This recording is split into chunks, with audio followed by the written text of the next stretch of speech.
तस्वीरें जो बयां करती हैं हकीकत, हालात जिनसे जुड़े हैं आपके जज्बात, जुनून जो बदल सकता है देश की तस्वीर, खबरें जो आपके लिए जानना है जरूरी।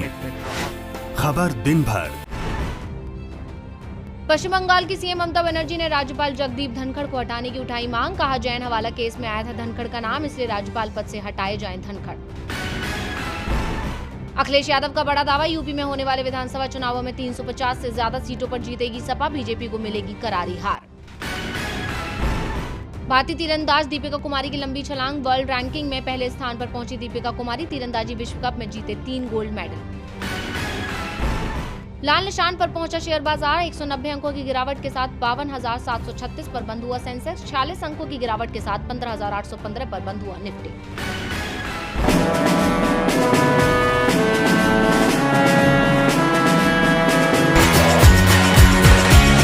सरकार कोरोना महामारी के बीच एक और आर्थिक पैकेज लेकर आई है। वित्त मंत्री निर्मला सीतारमण ने आज 8 आर्थिक उपायों की घोषणा की है, जिनमें से 4 बिल्कुल नए हैं और एक स्वास्थ्य बुनियादी ढांचे के लिए खास तौर पर है। वित्त मंत्री ने कहा कि कोविड प्रभावित क्षेत्रों के लिए 1,10,000 करोड़ रुपए की क्रेडिट गारंटी की योजना की घोषणा की गई है और स्वास्थ्य क्षेत्र के लिए भी 50,000 करोड़ रुपए दिए जा रहे हैं। वित्त मंत्री ने कहा कि क्रेडिट गारंटी योजना के तहत जो एक नई योजना है, 25 लाख लोग लाभान्वित होंगे। सूक्ष्म वित्त संस्थाओं द्वारा छोटे से छोटे उधार लेने वालों को दिए जाने वाला कर्ज इसमें शामिल है। इस योजना के तहत अधिकतम 1,25,000 रुपए उधार दिए जाएंगे। इस योजना में नए कर्ज देने पर फोकस किया जाएगा। मंत्री ने कहा कि नई क्रेडिट गारंटी योजना के तहत ब्याज दर 3 साल की ऋण अवधि के साथ आरबीआई द्वारा निर्धारित दर से 2% कम है। कवर किए जाने वाले एनपीए को छोड़कर नए ऋण दिए जाएंगे। नई क्रेडिट गारंटी योजना छोटे शहरों सहित भीतरी इलाकों के छोटे से छोटे कर्जदारों तक भी पहुंचेगी। निर्मला सीतारमण ने कहा कि एक बार अंतर्राष्ट्रीय यात्रा फिर से शुरू होने के बाद भारत आने वाले पहले 5 लाख पर्यटकों को वीजा शुल्क नहीं देना होगा। योजना 31 मार्च 2022 तक लागू है, लेकिन यदि पर्यटकों की संख्या बढ़ती है तो इस योजना को पहले ही बंद किया जा सकता है। इस योजना में एक पर्यटक केवल एक बार ही लाभ उठा सकता है। इसके साथ ही न्यूट्रिएंट बेस्ड सब्सिडी में 14,775 करोड़ रुपए अतिरिक्त दिए जाएंगे। अब ये सब्सिडी बढ़कर 42,275 करोड़ रुपए हो गई है। अन्य क्षेत्रों के लिए 60,000 करोड़ रुपए की घोषणा की गई है, जिसके लिए ब्याज दर 8.25 प्रति वर्ष तय की गई है। अब देखना होगा कि इस राहत पैकेज का जनता कितना लाभ उठा पाती है। संघ ने डिजिटल कोविड सर्टिफिकेट की योजना बनाई है, जिसके चलते जिन भारतीयों ने टीका लगवाया है उन्हें यात्रा में दिक्कतों का सामना करना पड़ रहा है। 1 जुलाई से यूरोपीय संघ ने महामारी के दौरान यूरोपीय संघ में नागरिकों की सुरक्षित और मुक्त आवाजाही की सुविधा के लिए एक डिजिटल कोविड सर्टिफिकेट की योजना बनाई। यूरोपीय संघ की नई वैक्सीन पासपोर्ट नीति में एस्ट्राजेनेका ऑक्सफोर्ड यूनिवर्सिटी वैक्सीन के भारत निर्मित संस्करण को मान्यता नहीं दी गई है, जबकि यूरोप में बनने वाली एस्ट्राजेनेका को मान्यता दे दी गई है। इसे लेकर सीरम इंस्टीट्यूट ऑफ इंडिया के सीईओ आधार पूनावाला ने ट्वीट कर कहा कि इस मुश्किल का हल जल्द ही निकाला जाएगा। पूनावाला ने लिखा, मुझे एहसास है कि बहुत से भारतीय जिन्होंने कोविशील्ड का टीका लगवाया है, उन्हें यूरोपीय संघ की यात्रा के लिए समस्याओं का सामना करना पड़ रहा है। मैं सभी को विश्वास दिलाता हूं, मैंने इस मुद्दे को बड़े स्तर पर उठाया है। जल्द ही नियामकों और राजनयिक स्तर पर इसे हल किया जाएगा। आपको बता दें, कोविशील्ड वैक्सीन का विकास ऑक्सफोर्ड यूनिवर्सिटी एस्ट्राजेनेका ने किया है और इसे पुणे स्थित वैक्सीन विनिर्माता द्वारा भारत में बनाया जा रहा है। बाद में फंसता दिख रहा है। नए आईटी कानून को लेकर सरकार से उसकी तल्खियां पहले से ही देखी जा रही और अब ट्विटर ने भारत के नक्शे से छेड़खानी कर भारत सरकार का गुस्सा बढ़ा दिया है। ट्विटर ने इस बार जम्मू कश्मीर और लद्दाख को अलग देश की तरह अपनी वेबसाइट पर दिखाया है। सोशल मीडिया प्लेटफॉर्म ट्विटर ने अपनी साइट के करियर ऑप्शन वाले पेज पर जो विश्व का नक्शा प्रदर्शित किया है, उसमें भारत के नक्शे में जम्मू कश्मीर और लद्दाख गायब है, यानी उन्हें अलग देश के तौर पर निरूपित किया गया है। इसके बाद सोशल मीडिया पर इस बात की मांग तेजी पकड़ने लगी है कि बार बार भारत की संप्रभुता और सम्मान से खिलवाड़ कर रहे ट्विटर को देश में प्रतिबंधित क्यों नहीं कर दिया जाता है। ऐसा कोई पहली बार नहीं है कि ट्विटर ने भारत का गलत नक्शा दिखाया हो। पिछले साल भी ट्विटर ने जम्मू और कश्मीर के हिस्से के तौर पर दिखाया था। 12 नवंबर को सरकार ने लेह को केंद्र शासित प्रदेश लद्दाख की जगह जम्मू कश्मीर के हिस्से के रूप में दिखाने के लिए ट्विटर को नोटिस जारी किया था। ट्विटर की ओर से यह गलत नक्शा उस वक्त दिखाया गया जब नए सोशल मीडिया नियमों को लेकर यह साइट सरकार के निशाने पर है। सरकार ने ट्विटर पर जानबूझकर इन नए नियमों का पालन न करने का आरोप लगाया है और उसकी आलोचना की। पिछले हफ्ते कॉपीराइट उल्लंघन को लेकर मंत्री रविशंकर प्रसाद का अकाउंट कंपनी ने 1 घंटे के लिए लॉक कर दिया।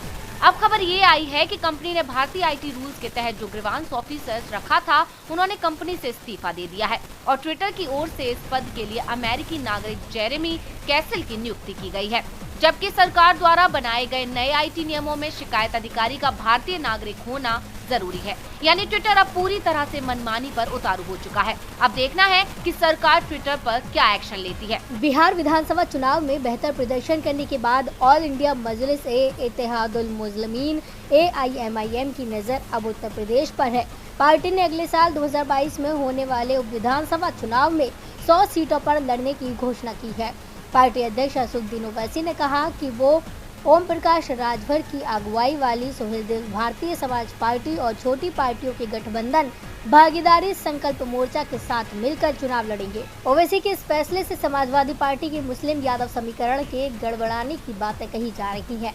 गठबंधन कर उत्तर प्रदेश विधानसभा चुनाव 2022 लड़ने की तैयारी कर रहे सोहेलदेव भारतीय समाज पार्टी यानी सुभासपा के अध्यक्ष ओम प्रकाश राजभर ने ओवैसी के बयान को खारिज कर दिया है।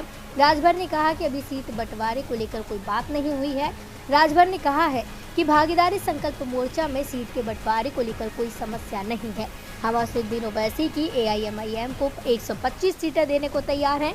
ओवैसी 100 सीटों पर लड़े, लेकिन कैंडिडेट भी तो होना चाहिए।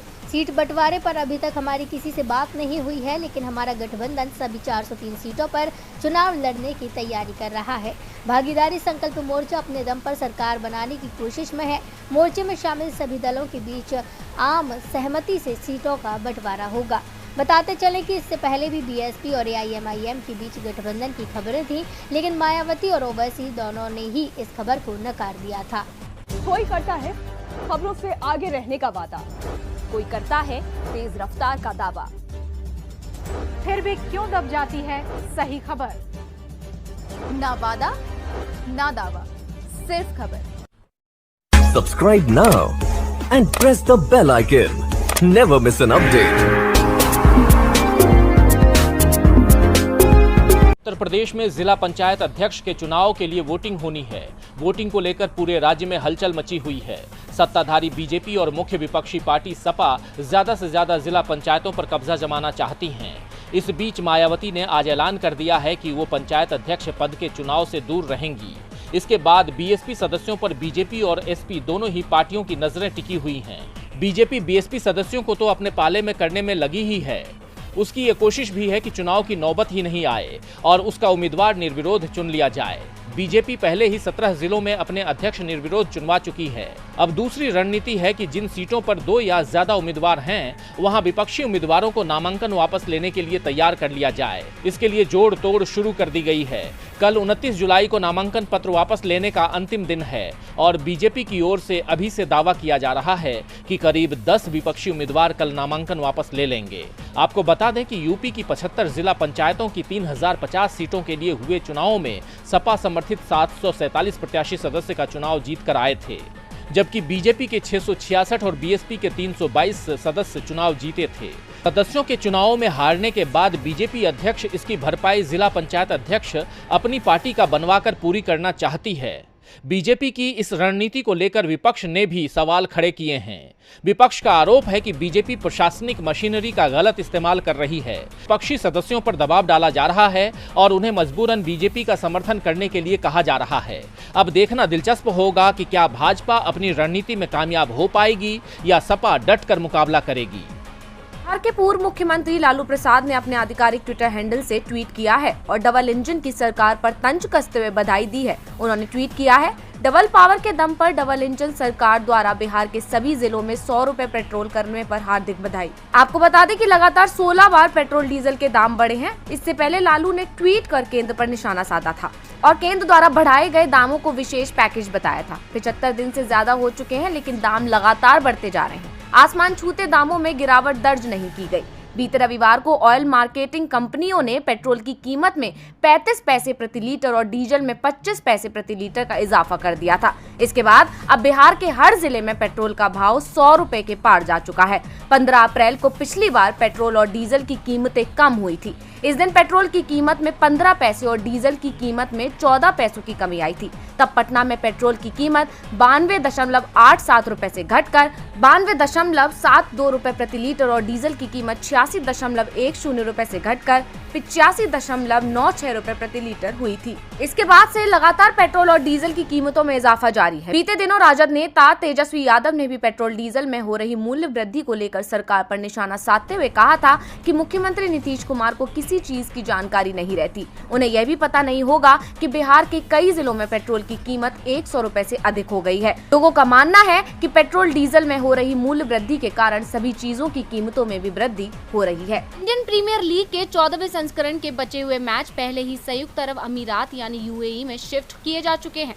19 सितंबर से आईपीएल के मुकाबले शुरू होंगे और 15 अक्टूबर को आईपीएल का फाइनल खेला जाएगा। इसके ठीक बाद T20 विश्व कप खेल शुरू होगा। विश्व कप का आयोजन भारत में होना था, लेकिन कोरोना संक्रमण के चलते बीसीसीआई ने T20 विश्व कप यूएई में कराने का फैसला किया है। इसके पीछे खिलाड़ियों की उपलब्धता को सबसे बड़ा कारण माना जा रहा है।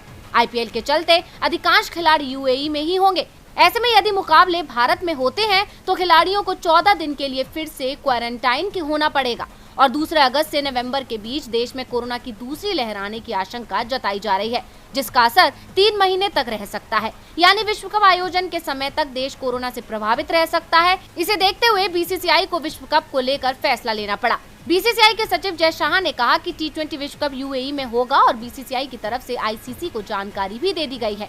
बीसीसीआई सचिव के मुताबिक यूएई में होने वाले T20 विश्व कप का शेड्यूल अंतर्राष्ट्रीय क्रिकेट परिषद तय करेगी। बीसीसीआई के एक अधिकारी ने बताया कि यूएई में विश्व कप का आयोजन 17 अक्टूबर से शुरू हो सकता है और 14 नवंबर को इसका फाइनल मुकाबला खेला जा सकता है। मौजूदा योजना के मुताबिक T20 विश्व कप के पहले दौर को 2 समूह में बांटा जाएगा और ये मुकाबले यूएई और ओमान में खेले जा सकते हैं। तस्वीरें जो बयां करती हैं हकीकत, हालात जिनसे जुड़े हैं आपके जज्बात, जुनून जो बदल सकता है देश की तस्वीर, खबरें जो आपके लिए जानना है जरूरी, खबर दिन भर